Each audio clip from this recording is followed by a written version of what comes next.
Shut up and sit down.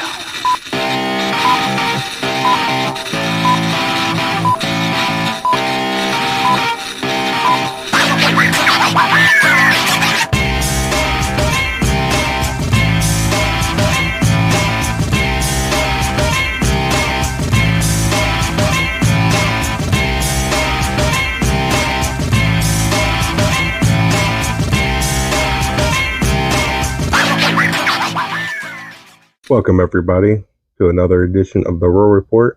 I am your Rural 2IC, and let's jump in to this new episode. This one I found on tactical.com by Daniel Priestman, hoping I pronounced that right.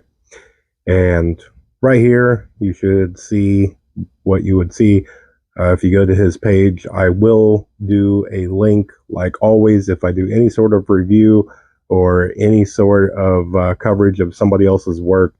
I will drop a link down below so that way you can go check out their entirety. But I come across this one, and this one is a complete beginner's guide to prepping for disasters. And I thought we should go ahead and touch on this. He brought up some very good things. This is actually probably going to be broken down into a couple of different ones. This is just going to be a brief overview, and so let's go ahead and get started. All right, as you should see right about here, the first thing on it is scenarios to consider when prepping. First one, and I'm glad that he split this up, is geography, climate, and weather patterns. Where do you live, urban, rural? What's the weather like? Do you receive a lot of snow, rain, and heat? Now, this is normal circumstances. So if you are, say, in Washington State, you're going to get a lot of rain. If you're down in, southern Arizona, you're going to get high temps. If you're up in Maine, you're going to get a lot of snow. Those are normal. And those are things that you prepare for, because that is, as we put it, the probability versus possibility. You live in an area to where you have a lot of snow, a lot of rain, a lot of heat. Those are very, very probable, because usually they happen year after year, and those are things that you should prepare for. The next on the list, which is why I'm glad that he split it up, is natural disasters. These are extreme weather things.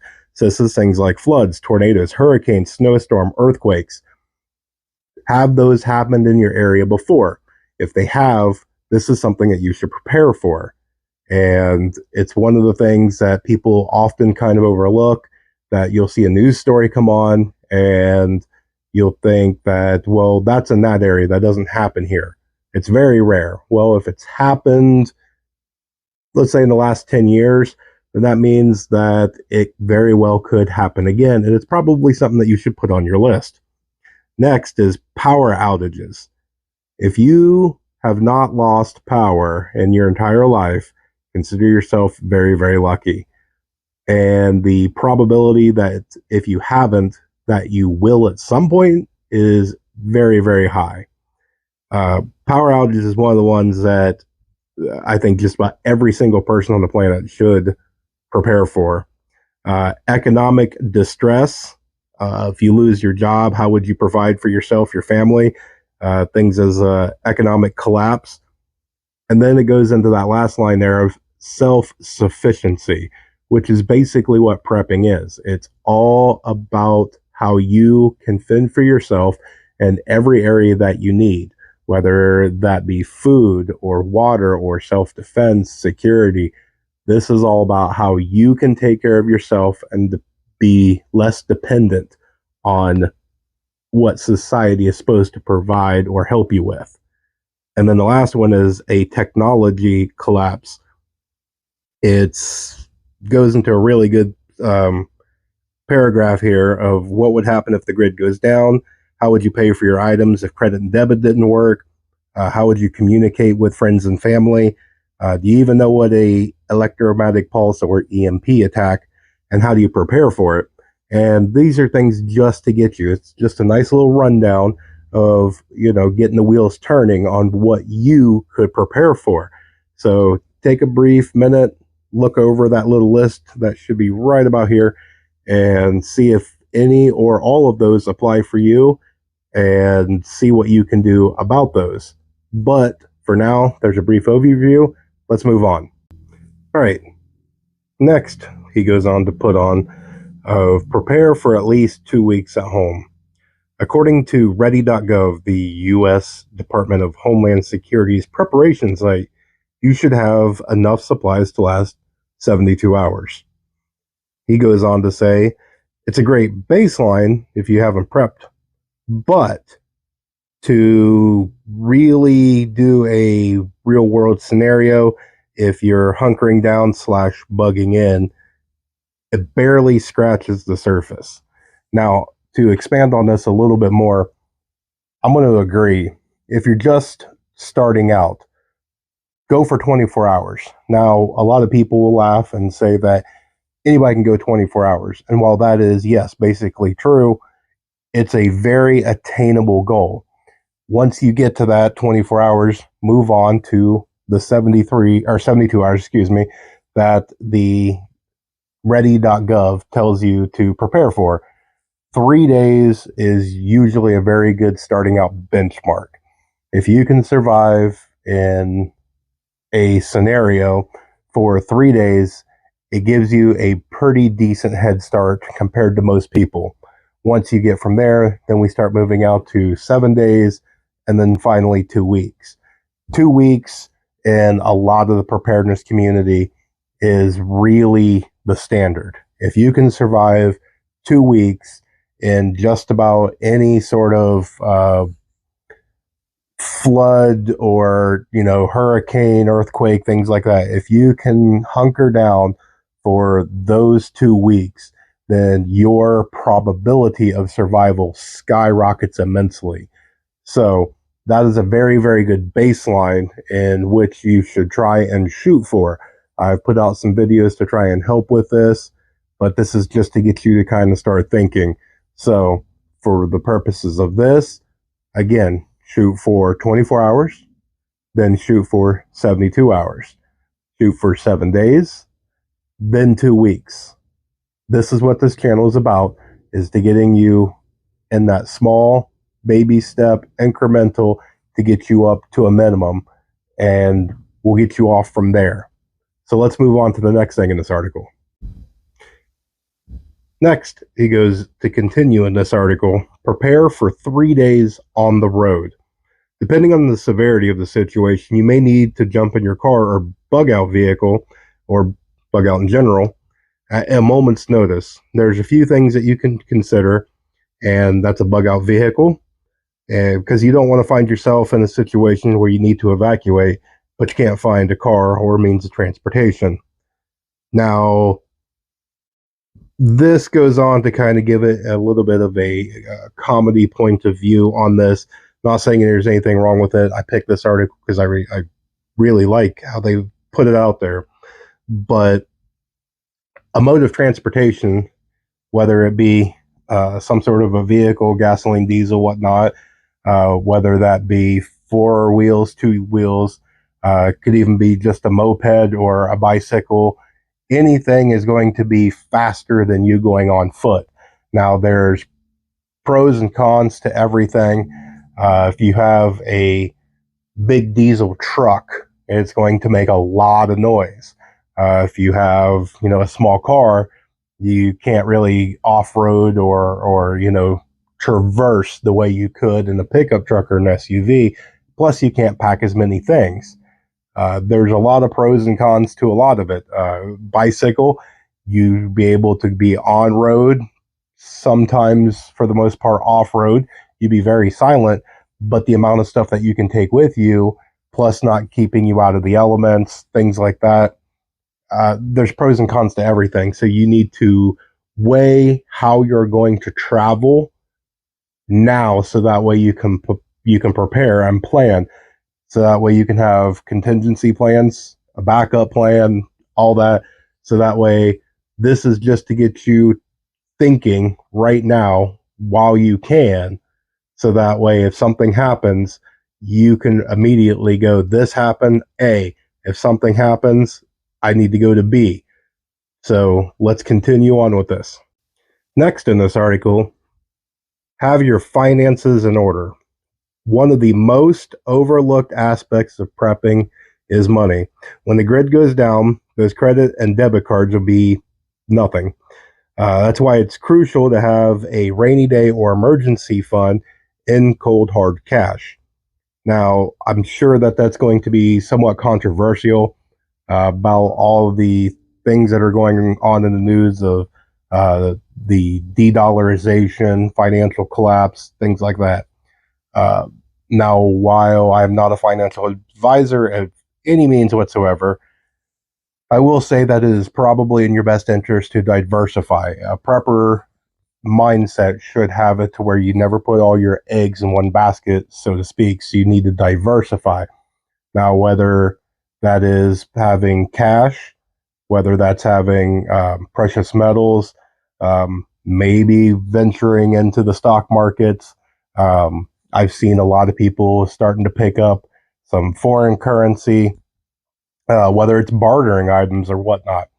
You need to do your research to understand what you're putting your money into so that way you feel comfortable doing it. If you don't know anything about it, don't do it. If you don't feel comfortable doing it, don't do it. Really, probably the best thing that you can do, again, not financially advising anybody, is hard assets and investing in yourself. If you can hold it in your hand, then it is yours. If you have it up here, then it is yours. So make sure that if you're going to do anything, educate yourself and make sure that it is in your hand, because if anything was to happen and anybody's preparedness nightmares, let's go with that, that if you have an EMP, there's a lot of your digital that's going to go down, and probably a lot of people is not going to take cash anyway. If you have any sort of other events that will take down the power grid or anything like that, again, digital is not going to work. Probably a lot of people won't take cash. When you have something like precious metals, there's a ton of people that don't know, anything about precious metals. So they're not going to know what, a silver round is actually worth.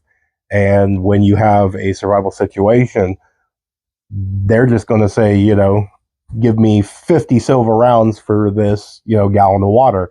And when it all gets down to it, something is only as valuable as what somebody is willing to pay for it. So while we laugh right now going, I'm not going to give you 50 silver rounds for a gallon of water, there may come a time when that's actually a really cheap price. So precious metals is something that you can definitely get into. Just make sure that you understand it before you divulge into that. Same thing with anything that you get into, whether that be crypto, bartering items, things like that. And we'll do a bartering episode because that's going to be a very controversial one, and I can't wait to see the comments on that one. But we'll get into that a little bit later. But for now, let's move on. Coming up with a plan. Even if you stockpile the right materials, your prepping efforts will not save you if you don't have a plan in place. And I cannot agree more with that. Where will you store your supplies? How will you communicate if the grid goes down? Where will you go in the direct path of a natural disaster? What roads will you use in an evacuation? Now is a good time to come up with your plans. We've talked about this before, and if you're new to this, this is going to be a very, very good part. This kind of goes hand in hand with a recent video that I put out on, if you're new to prepping, kind of a prepping 101. The big thing that you can do is lay out a plan. Put your plan into action. Do dry runs and all of the things that you come up with your plans.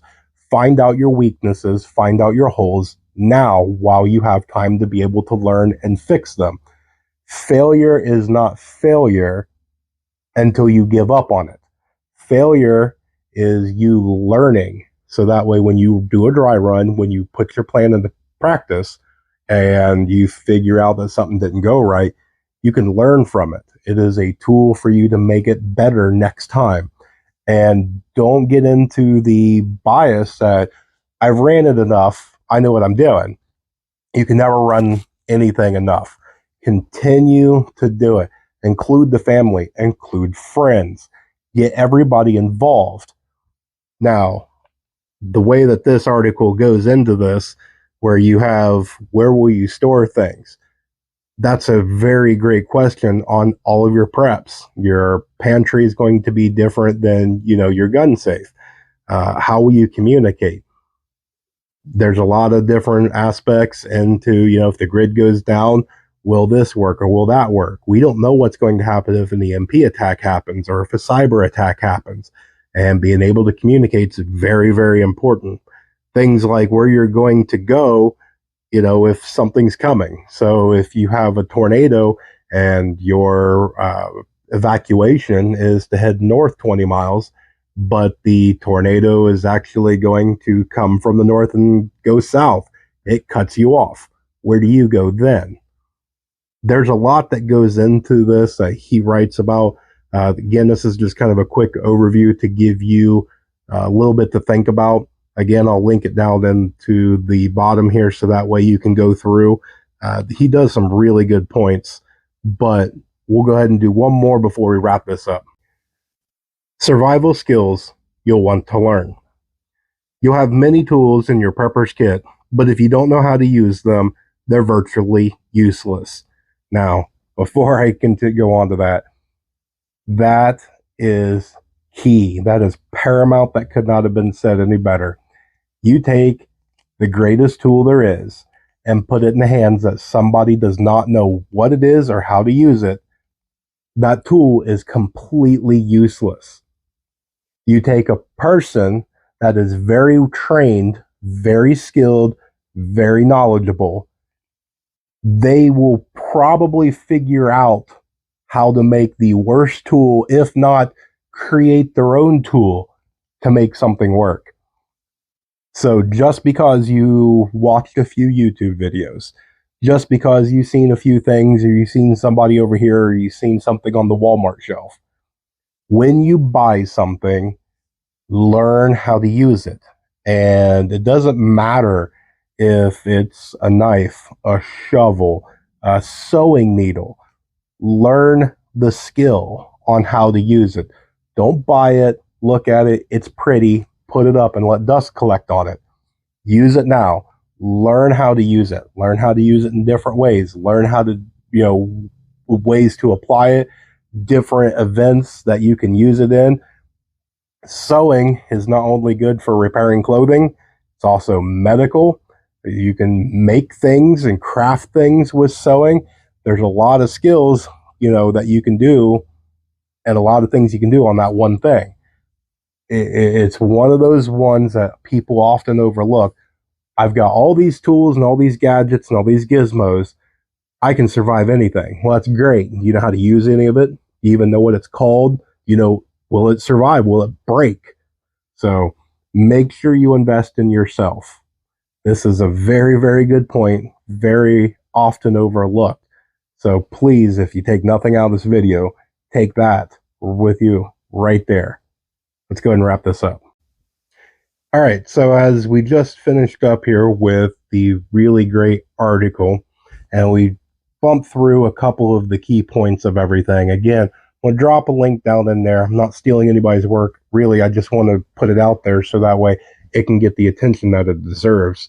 This was a really good laid out article, well thought out. I think it really gives a lot of insight and provides a lot of knowledge. So this is well worth checking out. Plus, there's a lot of hyperlinks that you can click on, so that way as he talks, you can click on those to expand. He posts a lot of various videos. There's a few in there from City Prepping. Chris's videos are very well laid out. So I encourage you to click the link and go check out the full entirety of this article and the way that he has it put out. But again, this is just a channel to help those that are trying to jump into the preparedness community. Maybe this is your very first day. Welcome. Maybe you've been doing this for a week, a month, maybe you just started this year. This channel is for you. But if you are prepared for the zombie apocalypse and you are foaming at the mouth, I'm sorry, I'm probably not going to be able to help you with very much. But if you know anybody that's starting, go ahead and turn them out this way. Let me do what I can to try and help those people. And with that, I'm just going to remind you guys to click the like button, comment down below. All that helps the YouTube algorithm so that way we can grow as a channel. But we'll go ahead and wrap this up by saying remain united. We're all prepping in this together.